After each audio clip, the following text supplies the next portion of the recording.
पालकाची भाजी म्हटलं की लहानच काय मोठी पण नाकं मुरडतात. तर मग अशा पद्धतीची हॉटेलसारखी मलाईदार पालक पनीरची भाजी करून बघा. सर्वजण बोटं चाटतील आणि तुमचं कौतुक मात्र नक्कीच होणार. चला तर मग कढईमध्ये बटर टाकून घेऊया. त्यामध्ये पनीर टाकून छान असं फ्राय करून घेऊया. पनीर थोडंसं लालसर झालं की काढून घ्यायचं आहे. फ्रेश पनीर वापरायचं आहे, म्हणजे ते कडक होणार नाही, असं एकदम सॉफ्ट राहील. चला आता कढईमध्ये 1 ग्लास पाणी गरम करून घेऊया आणि स्वच्छ धुवून बारीक चिरलेला पालक त्यामध्ये घालून घेऊया. आता एक 5 मिनिटभर याला छान असं शिजवून घ्यायचं आहे. त्यामध्ये मी 4-5 काजू आणि 4-5 बदाम घालून घेतलेले आहे. मीडियम फ्लेमवरती याला छान असं शिजवून घ्यायचं आहे. थोडंसं शिजल्यानंतर बदामाचे साल अगदी अलगद निघून येतात.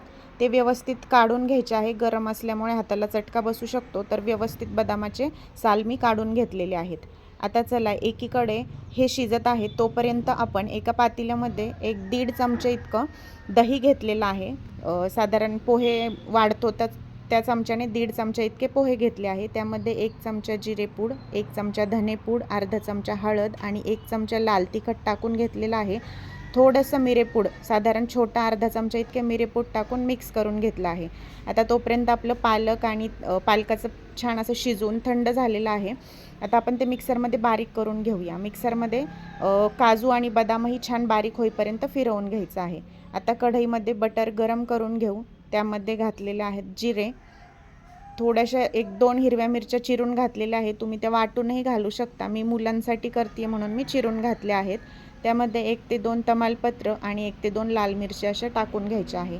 आलं लसूणची पेस्ट टाकून बटरमध्ये छान परतून घ्यायचं आहे आणि साधारण पोह्याचे 2 ते 3 चमचे इतकं बेसन पीठ घालून तेही मीडियम फ्लेमवरती खमंग असं भाजून घ्यायचं आहे.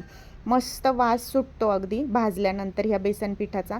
आणि हे भाजून झालं की त्यामध्ये तयार केलेली पालकाची प्युरी टाकून घ्यायची आहे आणि 1 मिनिटभर छान असं परतून घ्यायचं आहे. किती सुंदर हिरवा रंग आलेला आहे आणि एकदम क्रीमी अशी ही भाजी होते.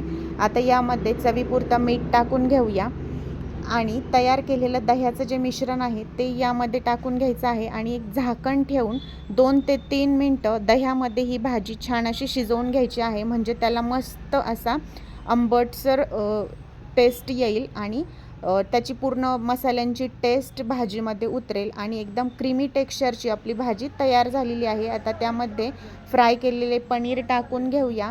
त्यानंतर वरतून मी यामध्ये थोडी कसुरी मेथी टाकत आहे आणि कसुरी मेथी टाकल्यानंतर आपण गरम मसाला पावडर थोडी टाकून घेऊ आणि घरच्या साईचं मलई जी असते ती आपण फेटून यामध्ये टाकलेली आहे. तुम्ही फ्रेश क्रीमही वापरू शकता आणि बस झाली आपली क्रीमी टेक्स्चरची पालक पनीरची टेम्पटिंग भाजी तयार. रेसिपी आवडल्यास चॅनलला फॉलो आणि सबस्क्राईब करायला विसरू नका. धन्यवाद.